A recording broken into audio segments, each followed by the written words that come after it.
Did you know the Goliath bird eater is the world's largest spider? This giant can grow up to 12 inches across.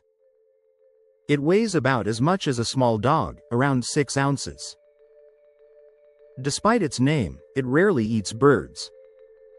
Instead, it prefers insects and small mammals. Its venom is mild, not a threat to humans. These spiders are found in the rainforests of South America. They have hairy legs that help them sense their environment. The Goliath bird eater can take up to an hour to eat its prey. Isn't that fascinating? If you enjoyed these fun facts, like and subscribe for more interesting wildlife content.